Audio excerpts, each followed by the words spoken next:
d'humain et rien d'autre. C'est très grave. c'est vrai jàngat bi ci yow ci actualité bi mujj nañ ko garde à vue xëy na dañ koy prolonger comme ni ko Ngoné waxee. mais nu ñuy def ba génn ci. est-ce que c'est ça la question. waaw d'abord li am c'est assez symptomatique de la gouvernance en Afrique et au Sénégal de part en part c'est-à-dire que benn affaire day am ñëpp xam nañ ni war nañ ko saytu mais ñu bàyyi noonu bis bu defee jëyee nag ñu daal di daw di commencer situer les responsabilités ça veut dire que on est plus dans la réaction que dans la prévention on est plus des fois dans la sanction même or le sens de l'anticipation s'il en reste quelque chose boo xam ni nos managers publics war nañ jël surtout l'État c'est le sens de l'anticipation dëkk bi am na yu bari yoo xam ni nit ñu bari xam nañ ni soit jaarul yoon wala même bu jaaree yoon it war nañ ko lijjanti Ndella Madior c'est comme ça qu'elle s'appelle yàgg nay wax ni daa am pouponnière di tuddee ay Ousmane Sonko à la limite sax daf ko jàppe woon fo boo ko doon xool c'était très fait divers quoi boobu waxuñu ci dara ba mu am mooy comme xale ya lakkoon Tivaouane et cetera c'est-à-dire il faut que jëye am rek loolu dafa bokk ci suñu management quoi waaw on est dans les émissions c'est-à-dire il faut que jëye am rek ñu doog a jóg quoi donc loolu vivement que nguur bi fii ñëw mu nekk surtout dans le sens de l'anticipation parce qu'on est encore des pays très désorganisés moom la saa yu doon wax c'est-à-dire bokk na li ñu taxa du ñu tirer pleinement potentiel ci sunu du ñu tirer profit ci sunu potentiel c'est qu'on est des pays désorganisés en fait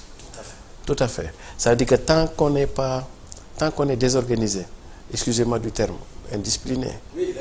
mais ça waay xoolal amal jamaa amal sax loo am muy taw doo développer et toutes les nations dans l'histoire de l'humanité toutes les nations qui ont eu à faire des bonds en avant même la question de la bouffe on réglait d'abord ces deux questions avant la bouffe c'est-à-dire que l'organisation et la discipline si la Chine est parvenue fii parce que loolu la koy wax mooy soo amoo organisation amoo discipline bu fi l'alimentation amee manque d'organisation et indiscipline dana dem bu jigi day poser problème parce que ñëpp doole dañ koy jël quand des pays comme qu'on appelle la Chine est devenue la Chine c'est parce qu'il y a deux piliers en fait l'organisation et la discipline à partir de là tout est possible quand le Brésil est devenu aujourd'hui le Brésil c'est parce qu'il y a de l'ordre et de l'organisation foofu sax moo gën a chaotique Éthiopie et cetera fu dem et donc ñun nag dañuy jaawale affaire yi pour ñun na koom bi dox économie bi dox bu doxee rek dañuy développer non mais mooy yi ñuy wax ni quoi c'est-à-dire que il faut que nous apprenions à ce qu'on appelle le vivre en commun nous on ne connaît que les espaces privés et les espaces publics mais nous ne sommes pas encore dans la réalité de l'espace commun et puis l'espace public on le prend comme très bien et d'ailleurs lan moo ñuy permettre ñu dépasser espace parce que ñun dañuy jàpp espace privé sa espace la donc yow di nga ko gérer xooloo rek ku nekk sa kër di nga ko gérer ba mu set mais ci biti nag espace kii la mais bi ñu demee ba espace commun mooy yow espace privé ak espace kii yëpp sa mbedd la donc dinañ am benn niveau de développement tous les pays qui sont développés c'est parce qu'ils ont dépassé la dialectique entre espace privé espace public ils sont dans les espaces communs mais nous on est encore dans la logique des espaces privés moo tax affaire yi bon loolu mooy ce qui relève de l'État pour man effectivement comme Djibi a dit c'est l'État qui est responsable parce que c'est l'État qui doit préserver ce qu'on appelle l'ordre public qui est à la fois la salubrité, très bien voilà l'ordre de tranquillité et cetera mais bi ci des aussi dafay adressé wu ci ndey mbili gi Ndella Madior pour man mën na nekk victime sax ni xale yi nekkee victime xam nga lu tax peut-être que son intention première c'était de venir en secours à des mamans en détresse c'était peut-être de venir en secours à des enfants yoo xam ni peut-être prise en charge mën na am problème c'est-à-dire que kenn ku am ku ëmb léegi muy rey doom ji peut-être que logique am c'était de récupérer kooku comme ni nga doon wax ci Thione Seck ñu bañ ko rey est-ce que comprendre Grossesse non désirée. voilà très bien grossesse Matériel scolaire. voilà Gën a très bëri. bien ou bien nga dem koo xam ni amul moyen mu am doom mënu ko yor quoi matériellement mënu ko yor mu jéem a kii bi peut-être que dafa amoon bonne intention mais c'est dans le déroulé qu'elle risque gros en fait que fa la juumee xam nga nit sa yéene dina baax des fois mais ci dawalin bi oui nga juum loolu dafay am peut-être que moom yéeneem bi mu koy def kër yërmande c'était du yërmande Ouais. mais après da cee dem rax ci loo xam ne bokkatul ak yërmande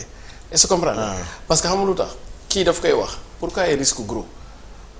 parce que le droit elle est dans la catégorie de ce qu'on appelle le trafic des êtres humains le trafic d'êtres humains en droit Oui. c'est un crime et tu es passible de 10 à la perpète gis nga lu bu fekkee qualifié moo tax nañ déglu procureur si le procureur qualifie ça comme traite d'êtres humains elle est foutue ah oui parce que su boobaa du point de vue juridique moom nga rey nit jël bëñam wala jël bakkanam dem jaay noonu lañ koy qualifier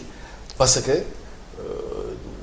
doomu aadama moom c'est l'esclavage est aboli mu nekk de traite ba pare deuxièmement beneen fi may daanele mooy peut-être elle-même elle est victime pour man fondamentalement Ndella Madior bu ma koy regarder de loin émotionnellement pour man elle n'est pas très stable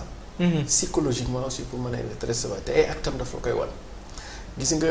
ñiy yëngu ci affaire u xale yi oui et humanitaire doo leen gis sax doo leen gis gis nga SOS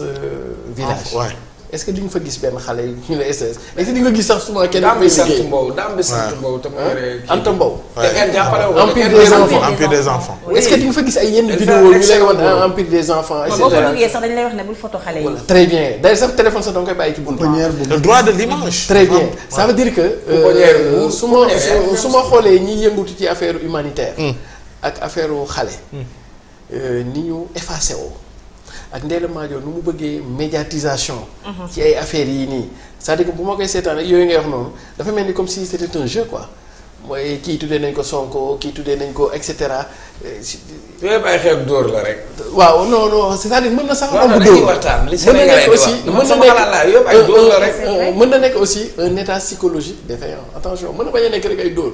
c'est-à-dire que bu saa yi dafa ginnaaw boo amee liir nga ne tuddee ko Serigne Boub Serigne Boub ñëw ak ay mbokkam. waaw suba nga ne Sadio Mané yooyu yëpp ay xeetu dóor la xam nga Sénégal société de dóor lañ nekk. c'est par exemple léegi fii même au-delà xew jàng sax da ngay wut koo ko tuddee. de non non au-delà de tuddee li mu bëgg a wax mooy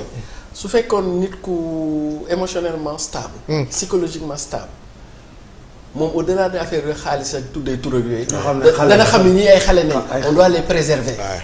est-ce que comprendre Ouais. ñii du ay wane ay film wane internet voilà du ay et cetera du sax taxaw télé bi di wax yooyu est-ce que comprendre donc pour man et puis Ndella sans pour autant entrer dans sa vie Ouais. mais quand on gratte un peu on sent qu'il y a de quoi être émotionnellement perturbé et cetera qui font que moom avec son niveau intellectuel waroon na xam ni ce qui relève de pouponnière ngeen koy tuddee pouponnière. ak affaire centre adoption yooyu bu ne dafa am logique am ay cohérence am yooyu mais fii c'est à la fois pouponnière c'est à la fois ni ngeen di waxee nii mooy maanaam boo adoption centre d'adoption jardin d'enfants bon c'était tout à la fois et loolu lépp daf lay révéler aussi moom nu mu doxalee su ma ko doon analyser état névrologique psychologique et cetera de loin ni mu doxalee nii affaire yu c'est-à-dire que dafay dem benn instant tu sens un peu chez Ndella doo xam quelle est la limite du faux et du sérieux. Et du sérieux quoi. Voilà, du faux, du sérieux. Quand est-ce que c'est sérieux, quand est-ce que c'est pas sérieux, quand est-ce que c'est du feeling, quand est-ce que c'est des affaires de rastaman, etc. Bon, je pense que pour autant l'État doit prendre ses responsabilités, mais je pense que aussi pour autant on ne doit pas aussi l'abandonner. Est-ce que c'est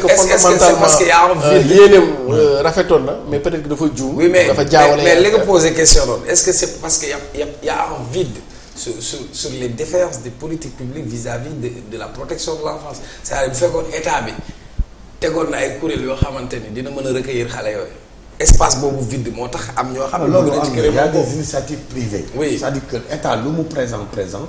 il y a des initiatives privées l'essentiel c'est que nga respecter la procédure. Les normes et les am ko. et puis que état comme nu nga ko waxee le préfet de l'arrondissement. Oui. ou les autorités en tout cas. Le maire. le ministère de l'enfance unité bi chargé loolu. chef de district mu mën a am sanitaire ñoom ay ñëpp. système de contrôle. Absolument. qui permet parce que ku nekk. sama responsabilité publique bi ma yor. Ouais. je mets en place des systèmes des mécanismes